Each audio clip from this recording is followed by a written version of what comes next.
Պարոն Փաշինյան, քարոզարշավի շրջանակում մի զազրելի խոսույթ է ՔՊ-ի կողմից, մասնավորապես ձեր եւ Սուրեն Պապիկյանի ներմուծվել քարոզարշավի, այն քաղաքացիները, ովքեր ձեզ քննադատում են եւ ծառայել են, ասում եք, ինչու չեք զոհվել։ Շատերը ձեզ դատապարտում են հենց այդ խոսույթի համար, ինչը կրկնեց նաեւ Պաշտպանության նախարար Սուրեն Պապիկյանը Բարձրամբյոնից։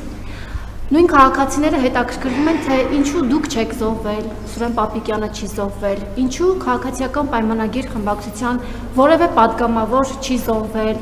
օրինակ ինչու չի ծառայել Պաշտպանության հանձնաժողովի նախագահի որդին, Անդրանիկ Քոչարյանի որդին, եւ հայրը նրան անվանում է բարձրակարգ տղա, դրա համար չի ծառայել, ինչու չի զոհվել նա, լավ Միքայել Սասուն Միքայելյանը ինչու չի զոհվել, այս խոսույթը որքանով է ընկալելի եւ ընդունելի եւ ի վերջո իսկապես ինչու որևէ մեկը չի զոհվել։ Զորահանդեսի կազմակերպումը շատերը կապում են, ձեր ընդդիմախոսները կապում են քաղաքական քարոզարշավի հետ,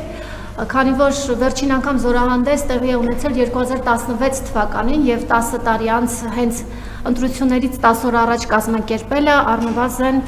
քաղաքական նպատակ է հետապնդում, ինչպես սրան կարձագանքի եք, շնորհակալ եմ։ Սասուն Միքայելյանը վիրավորվել է եւ օրինակ երեկվա հանրահավաքի ժամանակ ինքը ժամանակ առ ժամանակ ստիպված էր բեմից իջնել, որովհետեւ չէր կարող կանգնել բեմին, նա ծանր վիրավորում ստացել պատերազմի ընթացքում։ Ինչ վերաբերում է խոսույթին, այդ խոսույթը վերաբերվում էր Լեռնային Ղարաբաղի պսևդո էլիտային եւ նրանց հարակից շրջանակներին եւ դա ճիշտ խոսույթ է, որովհետեւ նրանք քիչ փախել են, բառիզբուն իմաստով փախել են Սամվել Շահրամանյանի գլխավորությամբ, հիմա էլ եկել են, ուզում են Հայաստանի ժողովրդին եւ նրա Հայաստանի ժողովրդին կրկին ներքաշեն պատերազմի մեջ։ Այո, եւ ես ասել եմ, որ Ղարաբաղի այսպես կոչված պսևդո էլիտային արմատախիլ եմ անելու Հայաստանի Հանրապետությունը։ Նրանք որպես այդպեսին իրավունք չունեն։ Եվ այո, այդ մարդիկ պետք է պարզաբանեն, հասուն տղամարդիկ,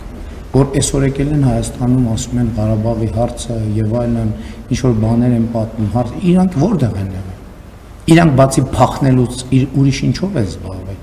Ոչ մի բանով։ Եվ այդ խոսույթը վերաբերում է ոչ թե նրանց, որ կարող էին զոհվել եւ չեն զոհվել, այլ նրանց, ովքեր ընտրել են, որ իրենք պետք է ոչ մի բaragայում չզոհվեն։ Ես էլի ասում եմ, որ իմ որդու մոտ արկից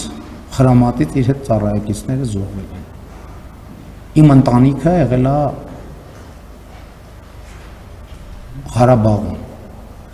եւ դա դարձել է շատ բաների առարկա, շատ քննարկումների առարկա։ Այդ Ղարաբաղի պսևդո էլիտաները, որ ամեն անգամ փախել են ու եկել են էլի Հայաստան ուզում են ներքաշեն կոնֆլիկտի մեջ, այո, իրանք պետք է պարզաբանեն։ Էլի ասում եմ, խոսքը վերաբերվում է այդ թվում Ղարաբաղի ժողովրդին են պատանդի կարգավիճակում շարունակել պահել։ Եվ ես երեք էլ ասացի, որ Ղարաբաղի ժողովրդին պատանդի կարգավիճակում պահելը ունեցել է մի նպատակ։ Հայաստանի պետականությունը ծնկի բերելը մեղրիով միջանցք ստանալուց հետո։ Մեղրիով միջանցք տալուց հետո։ Մենք այդ բոլոր պլանները ձախողել ենք։ Ռոբերտ Քոչարյանի գլխավորությամբ Մեղրին եւ Սյունիքը հանձնելու պլան է եղել, որը հրապարակված է։ Մենք այդ դուք ձեր հարցը չեք ավարտել։ Ինչքան է պետք ասեք ավարտեք, ես կպատասխանեմ։ Ավարտեք ձեր հարցը։ Հաստատ, վստահ եք։ Ռոբերտ Քոչարյանի գլխավորությամբ Սյունիքը եւ Մեղրին հանձնելու պլան է եղել։ Այդ պլանի իրագործման համար է տեղի ունեցել հոկտեմբերի 27-ը եւ ես հպարտ եմ, որ այդ պլանը խափանել է։ Եվ այո, Ղարաբաղի պսևդո էլիտայի բոլոր ներկայացուցիչները պետք է պարզաբանեն, թե ինչու իրանք չեն զոհ, ինչու առաջնագծում չեն եղել, ինչու են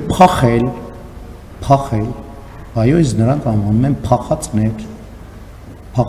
եւ այդ մարդկանց կոնկրետ ցուցակը կա։ Եվ հետո ես կարծում եմ, որ մենք առաջիկայում պետք է Ղարաբաղի պսևդո էլիտայի ունեցվածքի ցանկերը հրապարակենք Հայաստանի Հանրապետությունում, որպեսզի պատկերը ավելի պարզ լինի։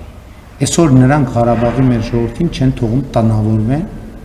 Մենք պլանավորել ենք առաջիկա 10 տարում 800 միլիարդ դրամ հատկացում անենք,